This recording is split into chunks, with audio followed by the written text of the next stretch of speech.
Hello there, friends, and welcome back to more Bravely Default. Last time, we took down the entire Comer and Profiteer merchantry here in Ansheim, and we also took down the lonely and alone Fiore de Rosa, aka Old Man de Rosa, as he was the only sub-scenario left for us to deal with here in Florum.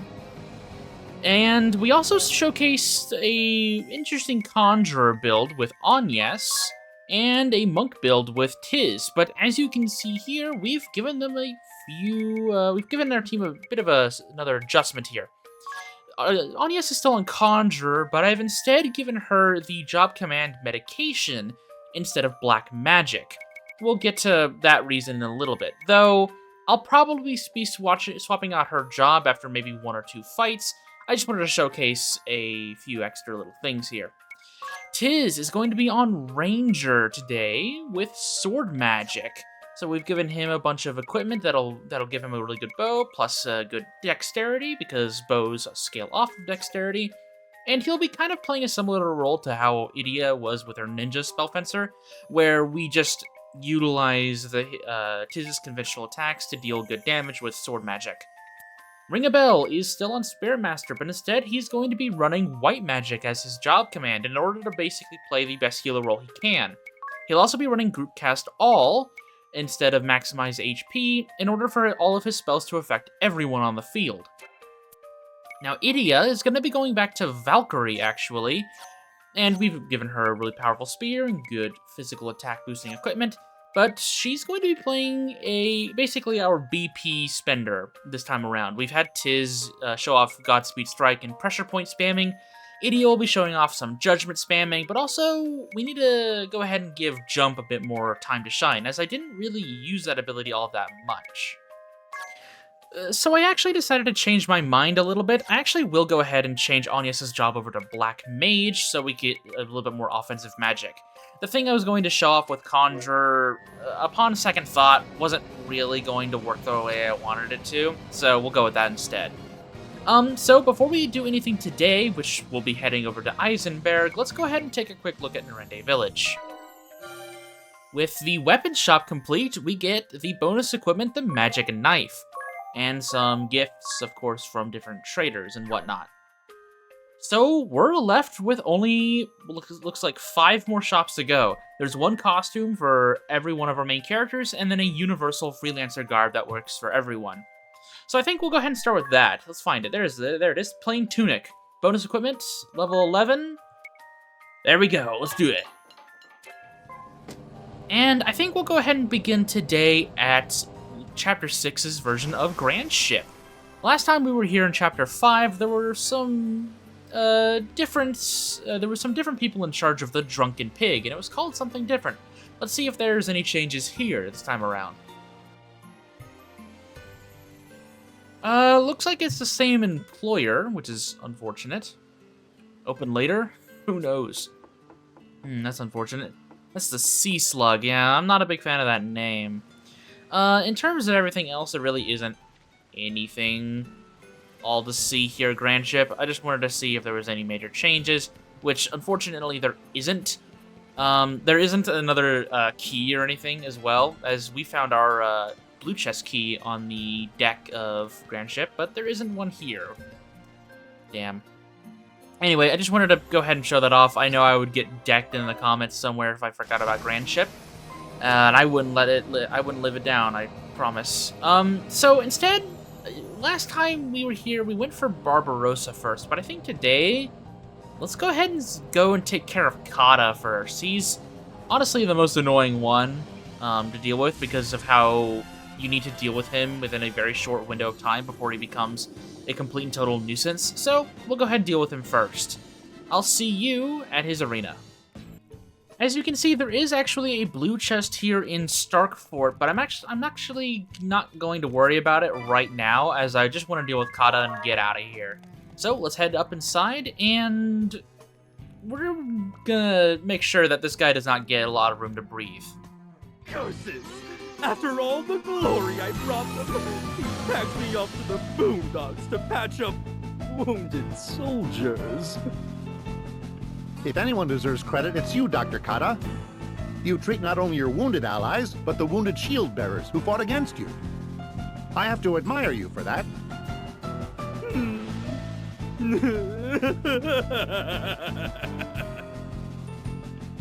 You are somewhat misguided.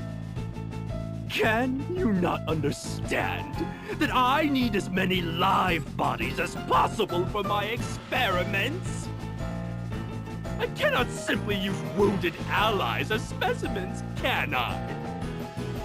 It is far cheaper and more efficient to use captured enemies. Do you not agree? We heard what you had to say for yourself. What? Who goes there? My name is Adia Lee. Adia Lee?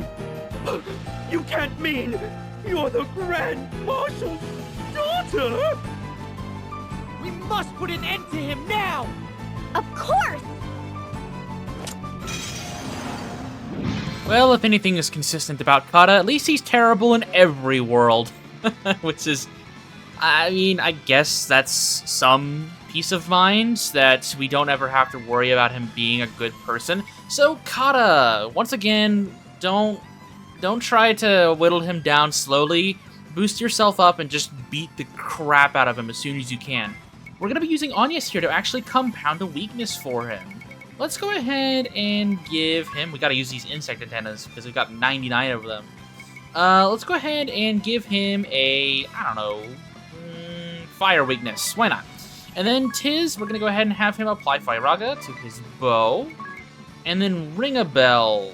We're going to have him default because I'm assuming Kata's going to be using Font of Life first turn in order to utilize his regen stuff. There's Water of Life, sorry, not Font of Life. There we go. So the plan is basically just to completely rip him apart now that we've given him a weakness, and hopefully he goes down without much of a fight. Just in case, though, we are going to have Ring-a-Bell use the Dispel spell to remove Kata's Water of Life. And then we're going to have Idia. Let's see here. Judgment is 2 BP. One more Brave should be enough. Judgment, and then we just Mimic. It's a pretty powerful attack. We don't really get to use the damage cap to its fullest extent here, but it'll be okay. Judgment, pretty decent damage. Not great, but it could be better. It could be worse. Because the damage isn't anything to scoff at either. Oh, right. I dispelled my fire weakness. Whoops. It should still be fine, though. Yep. Bit of an oversight on my part. Honestly, I didn't really need to do that. But hey, it still worked out. Just shows how busted this strategy still is, even whenever it goes horribly wrong. Okay. No, it cannot end here. I have left so many experiments undone. My toxins could kill you in seconds. Vestal.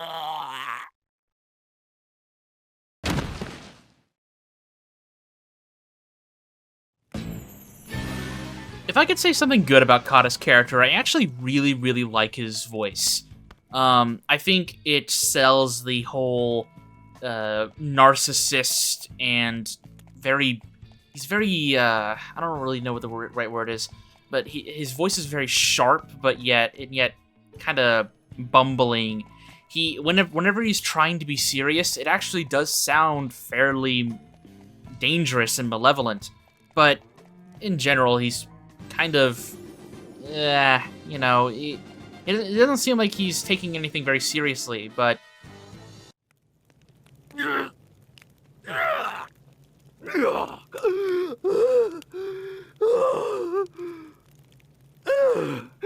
That was close. I made the right call drinking that concoction to fake my death. It seems the Vestal was convinced of my demise. The world is indeed full of fools. Now, it is time I left this wretched place. So you flee again, do you? But of course! I do what I must to survive! By any means necessary. As long as I survive, I am confident my fortunes will be reversed. After all, who but I can create weapons with the power to kill tens of thousands in one fell blow? And once I am ready, I will obliterate you all! The sword bearers and shield bearers, the Vestal, and even the Black Blades! And then the world shall be mine.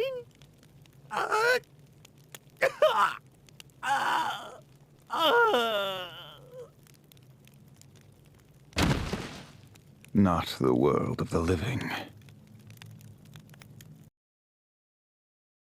I think that cutscene actually does perfectly encapsulate what I like about his voice.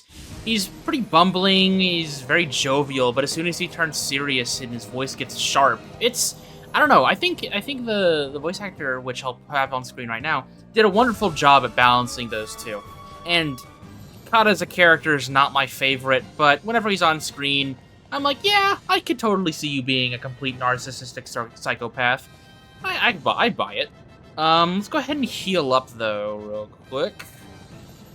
And then I think we're gonna go and see how, you know what? I really don't care about the order. Let's go see how Eleanor's doing and maybe stop a good old assassination while we're here. Ah, I've been expecting you. Oh, Commander Goodman. Good to see you made it home. I came as soon as I could when I heard the Wind Vestal was holding a banquet in my honor. A banquet? My wife is also most pleased. You can see she's all in a bustle getting things... Commander Goodman, please call your wife in here at once. What? But why? Just do it, please. Eleanor! We were too late! No, there may still be time. Just play along, everyone, okay?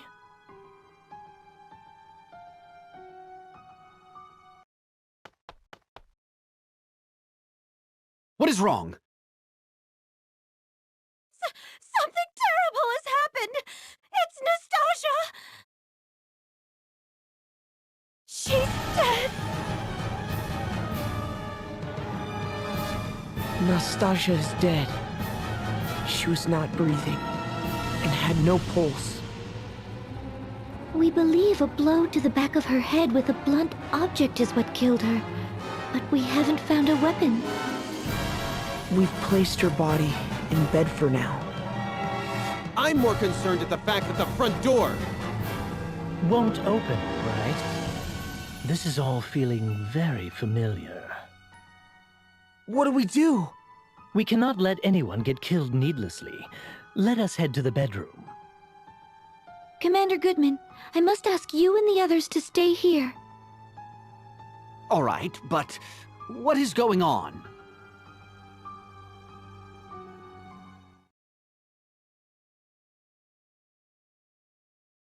What? Commander Goodman and Officer Neuer were killed? Who could have done it? It could be the covert unit of the Black Blades. Perhaps one of them disguised themselves as the servant. Yeah. How the heck? As we thought! So you have discovered my ruse. I never expected you to notice I was merely posing as a corpse. How clever of you. Ha! Just as I suspected! I have yet to slay my mark. Trust the Wind Vessel and her troop to show up at the worst possible time. Well, it seems I have no choice, but... Yeah, we know. You can skip the speech, Konoe Kikyo.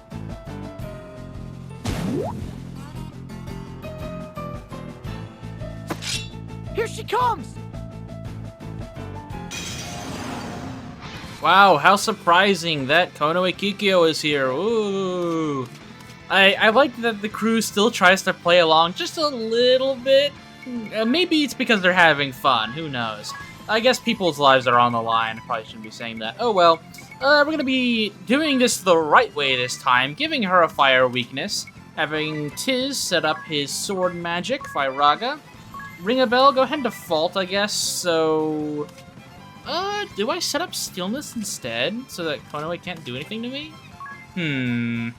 Actually, instead, I think I'll just go ahead and put a protect on everyone, and then we'll have Idia default to get up some extra BP. Shiba Jinrai almost kills Anyas there in one go. That's not good, but thankfully Kikyo is in the red now, though I might as well go ahead and beat her down. This will actually be a real test to see how well this composition will do. I'll go ahead and have Ringabel heal up, and since Idia is probably not going to be doing max damage, we'll go ahead and let her default a little bit here. There's the full Kiraga, which we haven't seen at all, I don't think. Okay, so without any real effort, Tiz is doing basically max damage, which is not bad. We could get frenetic fighting from the ninja to make that even better, but we don't even need it. There we go. Burn her up. Okay, we did need Idia there. That's okay. We can send her in. I guess we'll go ahead and do some judgment spamming. Just to see how it goes. So 2 BP max is what we need. And there we go. One last little love tap there. Yeah, okay, so being able to set up weaknesses and just hitting them hard with elemental weaknesses, it's still a proven strategy. There we go. This team combination obviously doesn't have much synergy with itself, other than the compounding with Anyas as a black mage. There are better ways to do this, but hey, I just want to show off these jobs as much as I can. I guess that's case closed then. Thank you so much, Lady Vestal. You have done us a great service. Yes. Well... Once again, just kind of go with it on yes.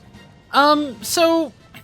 I want to go ahead and bring this up just real quick. I don't know the best way to start this, but I know it's probably pretty annoying, especially if you're watching this series as it's releasing, which I have a huge buffer, so I have no idea when this is actually coming out. But it may seem like this game is just kind of repeating itself over and over and over again, and I won't defend it, it absolutely is, but trust me, there is some new stuff to come. We just gotta get through all of the icky bits. We'll be seeing some really interesting stuff here later down the road, but I guess one piece of information I can give you while we fix up the rest of this Black Blade stuff is there were actually multiple versions of Bravely Default released across its small period of 2012 to 2014. Real quick, we'll talk to Commander Goodman, and I'll talk a little bit more about this in a second. What can I help you? So, don't really think I'm going to talk too much over this Praline cutscene. It's not all that interesting, so I'm going to go ahead and skip this again. It's one of the few times where there's not that much variance in terms of her dialogue, and I don't think it's worth talking about. So, let's go ahead and go back to what I was saying. There were multiple versions of Bravely Default released, especially in Japan. Originally, it was released as just Bravely Default. It didn't even have a Western release. This version of the game, compared to what it is now, was very, very not polished. I don't think unpolished is a word, maybe it is, but it was not polished compared to what we have now. For one, there was no Bravely Second system, which honestly we haven't seen much of in this playthrough due to how you obtain Bravely Second stuff. Oh hey, they're lightning, hang on. But like there was no Bravely Second. The graphics in general, despite it being on the 3DS, were actually significantly improved. Let's have to bring about the default here. I'll show some images up on screen comparing the two. And we're gonna have Idia deal with the ads with Mimic. There was another major difference. There was a lot of additions made to the D's journal. For one, there was no way to watch old party chats or cutscenes in the original release of Bravely Default. The event viewer, which is what you use to do that, did not exist in the original launch of the game. So there was no real way for you to ever go back and watch some of those old cutscenes, which is honestly a huge deal. I'm glad that they made that change.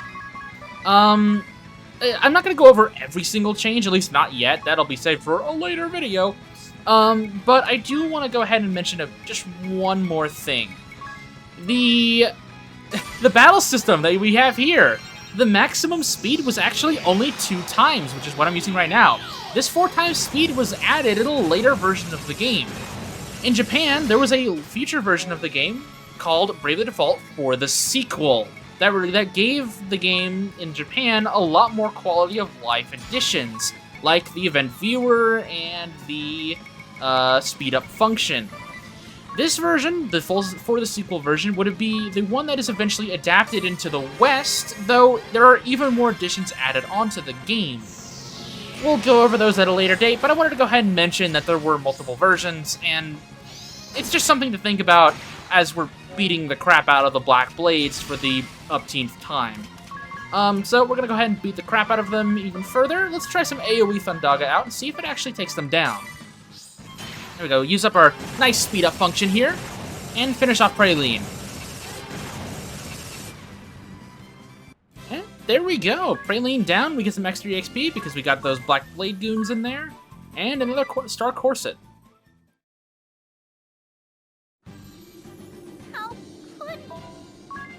Yes, Praline, it's so sad. I'm not a big fan of Praline, I'm sorry for skipping these cutscenes, I really am not a big fan of her. If you really want to know what's in those cutscenes, I would say, oh, you would just play for yourself, but that kind of defeats the whole purpose of this playthrough. I'll show them at a later date, just in case you're interested, but I don't think I really want to sit and watch the same cutscene. Yes, I've been doing that for most other job asterisks, but there are actual significant differences between them. Praline, not so much. What on earth could that ship be doing? Oh! Did you see something? Yes. A strange Same ship with here. Barbarossa's questline doesn't really harbor all that many differences, though we actually do know what Susanoo is this time around, and we actually have him available in our summoning kit. So maybe he might have something different to say now that we have Susanoo in our party. Obviously, we aren't using him at all, but might as well. Let's go ahead and say hi to Barbarossa. Where did this fog come from? It's heading for us! What do we do?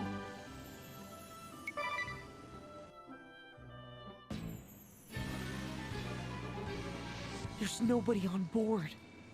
An actual, real-life ghost ship? Ha-ha! Guess that yet breathe, a rare honor.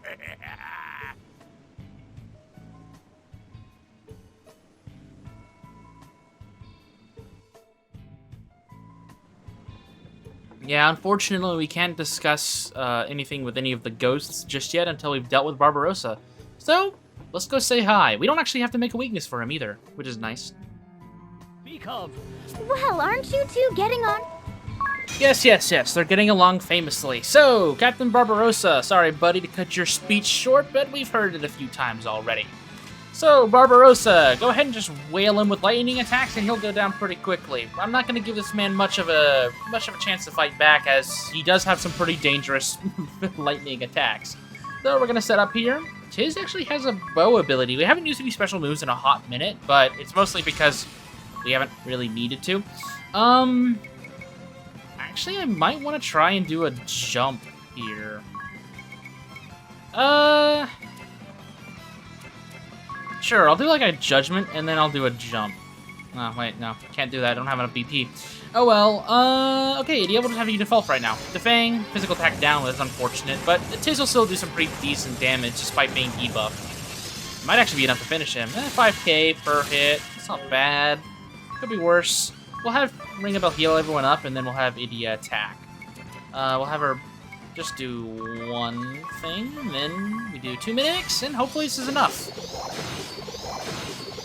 Yeah, so the original version of this game does not have any of those features. Idiot Agnes is down. This is what I get for trying to take down Barbarossa in a very quick manner. So we're gonna just arise her, because we can do that, and then we'll just do stillness to buy out ourselves some turns. Barbarossa's gonna greed, but he's gonna put himself into the negative for no other reason than just cuz, and we're gonna take him down no problemo. Come on, Tiz, there we go. Yeah, Barbarossa's pretty tanky still. Not bad though. Bacchus wine.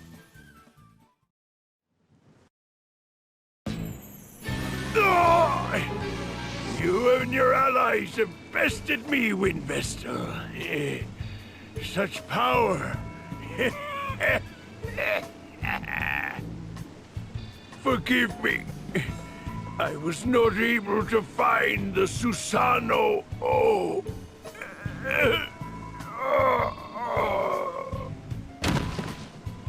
If it was the Susano O you sought, we found it. It exists. Your quest was not in vain. Hey, there it is. We get to tell him that Susano was found. It's not a myth. Northwest, boys. My sea dog senses tell me Susano lies northwest. Buddy, I guess we aren't on Summoner or Conjurer right now, so maybe he doesn't know, or maybe he just didn't want to listen to Ring a Bell. Who knows? Idea in the ghost ship. Let's get out of here already. I've had enough of this creepy ghost ship. Yeah, and there aren't any women here either. Your womanizing is so far beyond appalling that it's almost impressive. Agnes, you're not scared of ghosts, are you? Not at all. Rather, I feel quite sorry for them. Life is a miraculous gift born of the harmony between the four crystals. And once a soul's life has come to an end, it may be reborn again by returning to the crystals. But ghosts, on the other hand, are doomed to haunt this world. Such pitiable creatures.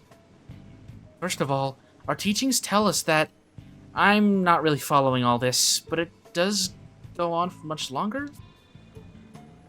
Well, there are several beliefs as to where the souls of the dead go, but according to the Chrysalis thought... I know this was a really important topic, but I'm sorry, I just can't take any more. Yes, it is a really important topic. Now, as I was saying... No, please, for the love of the crystals, stop. I guess that's extra crystal lore that we might have. Don't tell him I told you, but the captain's got a gal waiting for him back on land. Got chased off by her sister, he did. Terrifying woman, from the sound of it. Interesting. But yeah, so... Agnes giving us new crystal lore. I guess they do kind of come back. Okay, so that's that guy we talked to. What's this one want to say? Ophelia, someday I will be at your side once more. We're not really getting anywhere with that little piece of dialogue, are we? Huh? We're serving on a Captain Suleiman, aren't we? No. When did that change? They don't even realize that Barbarossa's in charge. Oh dear. So that was a bit of a rushed episode, but I think this is actually a pretty decent place to stop. We could go and deal with Kami Izumi now, but I actually think I'm gonna hold off on that. We have next time on Bravely Default, we will take down Kami Izumi. Well, that'll probably be later. But we're going to be visiting Eternia and dealing with the remaining members of the Council of Six that we haven't dealt with. Remember, we took down Brave and Alternus already, so that just and Juliana, I guess, technically, as he's now the boss that we have fought. So we're just left with Victor Victoria and Lord De Rosso. So, with all that said, I'll see you soon.